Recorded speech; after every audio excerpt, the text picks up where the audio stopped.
I write this as an apology to those who are affected by my mistakes. I hope that you can find it in your hearts to forgive me, though I will understand if you can't. My wife was terminally ill, and a few months ago, she died. I was very sad at the loss, as she was a marvelous, caring woman. She was kind, and everyone that met her said their lives were better for it. But I couldn't bear the pain, though, so I did something terrible.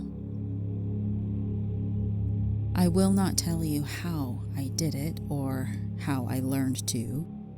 Far enough damage has been done. But I found a way to bring her back, to raise her from the dead. I could no longer bear to be alone, and I made a terrible mistake in my loneliness. When I finished the ritual, nothing happened. Not at first, anyway. I was about to rebury her when I first started to hear breathing. I had done it. At the time, I could not fully understand what it was, but in my blissful ignorance, I carried her home, though she was not the same. She was no longer caring, but a primal, instinctive beast. She howled and screamed, snarled at me whenever I passed. I was worried, not for my own sake, but for hers. She could escape. She could hurt herself. Let the record show that it was for her own good that I locked her in my basement. I never meant to keep her that way. I never knew that my actions would create a chain reaction of unfathomable horrors. I kept her there for as long as I could, but her screams grew more and more desperate.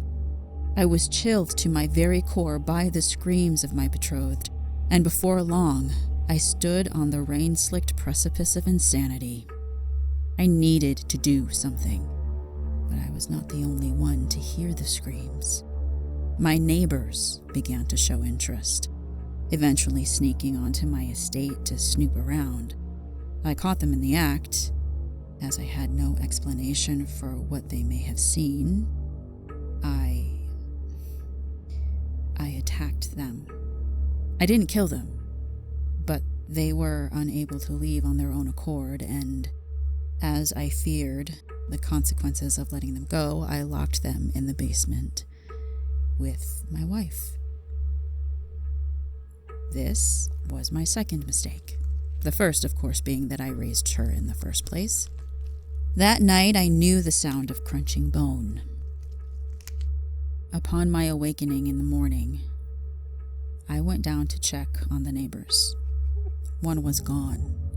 The other was wide-eyed, cowering in the corner and covered in blood. Something else was off, too, though at first I did not know what. Then it hit me. The screams had subsided. My wife was asleep. She had fed, and now she slumbered. All this time, the screams were of hunger. I shut the door and went to lie down. She lasted a few more days, obviously feasting on the other neighbor. It seemed that she only needed to eat once every few days. Now, I'm not proud of what I did next, but I didn't know what else to do. I went out at night every few days, around the time that only a few people would still be around. I stalked the streets and attacked people who walked alone. I would take them back to my wife and leave them in the basement. I would often wake from my slumber to hear their screams, cries for help. This would always rouse the beast and would never last longer than a minute or so. 10 minutes of crunching and gurgling pleas later, the deed would be done, and I could rest easy for another few days. Although I did not kill anyone, I may as well have. It was my actions that brought about the deaths of so many, and my actions that robbed so many of loved ones, of closure.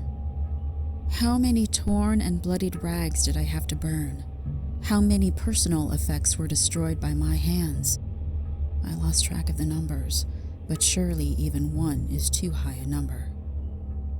I was kept awake by its screams, and it shall henceforth be referred to as it, for I have come to the conclusion that this monster is not my beloved. So I fed it. A night of rest for the lives of so many. Day by day, it grew stronger, its strength increasing or returning, for I know not what horrible beast is now in possession of my wife's body, and as time went on, I was forced to bring home more food. Bigger people, men, 2 women, a woman and a man. Eventually it was eating a full-grown man every day. I knew, in some dark corner of my mind, I knew that this could not go on forever. I could not keep taking people. I was in danger of being caught, and though I deserved to be, fear took hold of me, and that, I suppose, is why I let that charade go on for as long as it did. So, I decided to flee. I had just packed my bags when I heard a knock on my door. The police had found a trail of blood leading through the woods up to my estate, and were inquiring as to whether I'd seen or heard anything suspicious. I managed to keep a cool head and talk my way out of what could have potentially been a very unpleasant situation. I know not why, only that I deserved it. It began to scream. It screamed louder than I had ever heard it scream before, and it sounded mad. The police instantly drew their guns and went in, thinking perhaps some horrific, predatory beast had made its way into my home. They eventually found my basement door and threw it open. Slowly, ever so slowly, they descended the stairs. I was at a loss for what to do, so I did the only thing I could think of in the heat of the moment. I shut the door. Throwing the bolt across, I ran to my quarters and grabbed my bags, making for the door. The screams of the police haunt me to this very day. I heard the sound of splintering wood as that thing burst out of its cell. It was now loose in the house. I ran as fast as my legs could carry me out of there, out onto the streets of the town I had stalked, onto a train, and I left that place far behind. My home is a ghost town now, splashed with blood, yet no bodies remain. How I long to return to my estate, to gather up all of my research and burn it, so that this might never happen again. I have made many an attempt to do so. In fact, though every time I get near, I hear that beast's howls, screaming for flesh. I know it haunts my home now. I know it wears my wife's skin. But the worst part of all of this, I let it happen.